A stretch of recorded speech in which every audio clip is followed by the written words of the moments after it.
What's up, guys, and welcome back to my YouTube channel. My name is Dylan Zachary, and I'm a graphic designer and music enthusiast. I hope you guys are having a great day today. So today we're going to talk about 5 60s album cover designs that I like. I've chosen these album cover designs from my record collection. I think these records that I chose are really great, and they're a perfect choice for top 5 albums. So let's get into it. I hope you guys enjoy this content. Let me know what you think about it in the comment section down below. Make sure you like, subscribe, and comment because it helps out so much. We're trying to get ourselves to 1,000 subscribers, so let's get to it. Alright, so don't mind me because I am a little stuffed up. I am sick right now. Thank you, wintertime. Dear winter. Yeah, we're gonna power through this, and I'm gonna show you my top 5 favorite albums. Let's get into it. So number 5, we have Cheap Thrills, Big Brother and the Holding Company. Cheap Thrills is a great record. So Cheap Thrills by Big Brother and the Holding Company came out in 1968. This is one of the first records that Janis Joplin appeared on, and the album cover is pretty different for its time. A lot of records back in the 60s, they just featured just some typeface and pictures of people. Sometimes you get some illustrations and stuff, but the illustration side of things didn't start coming out until like the psychedelic era of the 60s, so the later end of the 60s from like 65 through 69. We have a cartoon album here. This album art was designed by cartoonist Robert Crumb. This album was meant to be the back sleeve of the album cover. Columbia Records changed it because Big Brother and the Holding Company submitted a naked photo of themselves in bed for the front cover, and Columbia did not like that and thought it was too risque for the time period and what they were trying to do, which was sell albums. Great album. All these songs are phenomenal front to back. This album is a great 60s album. Each one of these pictures illustrated on the cover, is a detail of the different songs on the album. So you got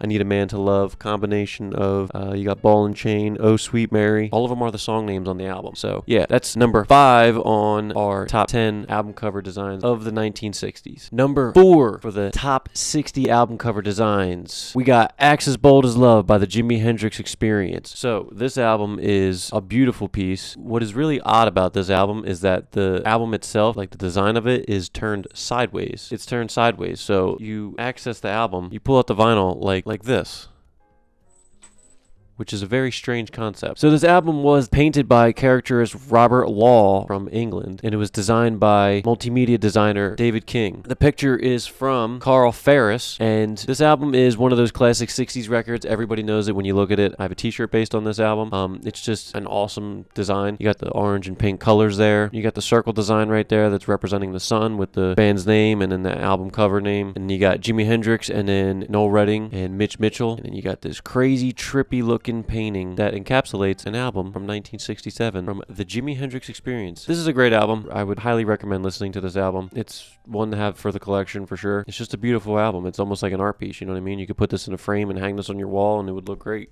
Just hanging up, So next up, we're staying on the London side of things. This one is coming in at number 3, Disraeli Gears by Cream. So this album cover is iconic as well. Another very psychedelic-based album cover. A lot of these late 60s albums are like that, but I mean, look at the artistry behind that. There's so much going on. Look at the collage with the faces and everything. This album was designed by Martin Sharp. He was a friend of Eric Clapton's, and he lived in the same apartment building as him. He also designed their album cover Wheels of Fire too. Yeah, this one is just a great album in general. Front to back, you got Sunshine on Your Love, you got Strange Brew on this album. This is another great 60s record, and it's just so iconic with all the neon colors and everything, and like I said, with their faces there. That's an actual photograph that he took and then cut it out and then painted over top of it to give it that neon highlighter look. It's a great album. I highly recommend listening to this too, just like Axe as Bold as Love. Awesome album cover design. Number 2 out of my top 5 album cover designs from the 1960s, we have Sgt. Pepper. I don't need to say anything. Do I need to say anything? This album cover is just iconic in itself. You got the band there, the fictitious Sgt. Pepper Band, better known as the Beatles.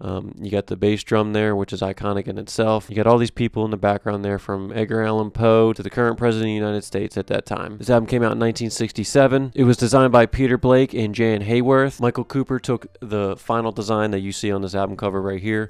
It's just a great piece of rock and roll history. Everybody knows this album cover. Everybody knows songs on this album. Just listen to it yourself. Spawned a whole plethora of music to come from 60s into the 70s. I highly recommend checking this album out if you haven't. Sgt. Pepper's Lonely Hearts Club Band. Number 2 on the top 5 1960s album cover designs. Okay, so we are down to the number 1 top 5 album cover designs from the 1960s. We have a legendary, iconic, amazing album for number 1. It has been listed on many top-ranked album cover designs lists, from Rolling Stones to Pitchfork. For number 1, we have Andy Warhol's The Velvet Underground and Nico. This album is legendary. When this album first came out, it was not taken by critics very well. It was actually didn't sell well at all. It became a cult classic over the years. Andy Warhol's artistic abilities grew and he became more popular. This album also became more popular. Not to knock anything that Lou Reed or the Velvet Underground did, but Andy Warhol definitely pushed this album even further with this iconic album cover. So what's great about this album cover, as you can see here, there's a banana. If you peel this, it says right there, peel here. So underneath of this is a fleshy pink looking banana, which is very risque for the 1960s. Later, like Sticky Fingers from the Rolling Stones, that came out. That was also an Andy Warhol designed album cover. It was a design of man's pants, and you could actually move the zipper up and down, and that was pretty innovative for the time. Not a lot of album covers did something like that. So we have The Velvet Underground and Nico, produced and designed by Andy Warhol. We got the banana. This banana is so iconic. Everybody knows it. I mean, it's one of those things you see and you instantly think of Andy Warhol. Andy Warhol was a pop art icon. Tons and tons of pieces, from the Marilyn Monroes to the Campbell soup cans to Mick Jagger prints.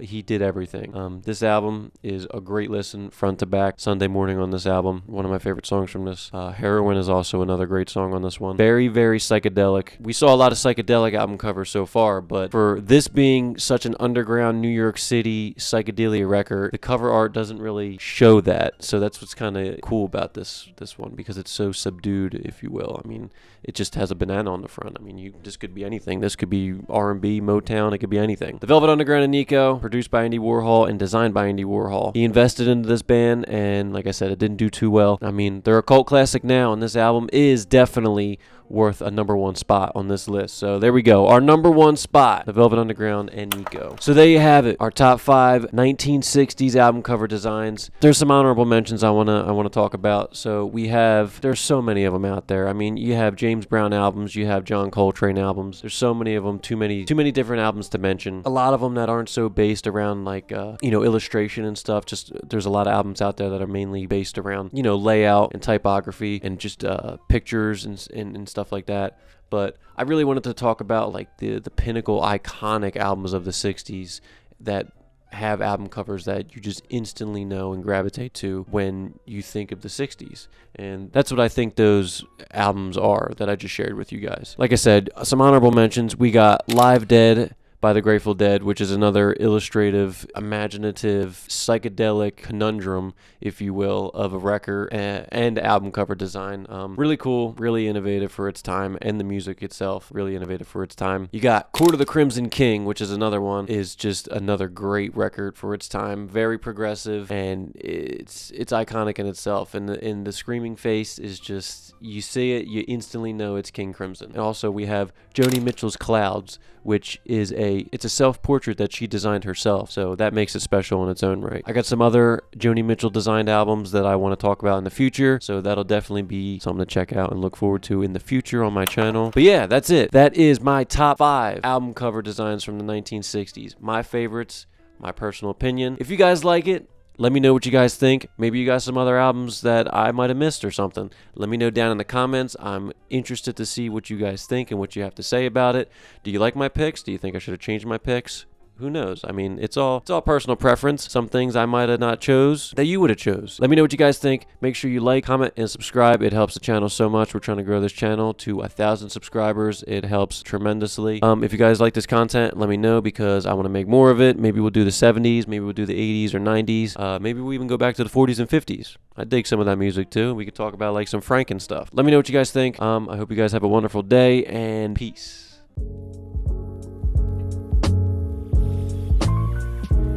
What year did this come out? It don't even say on the thing.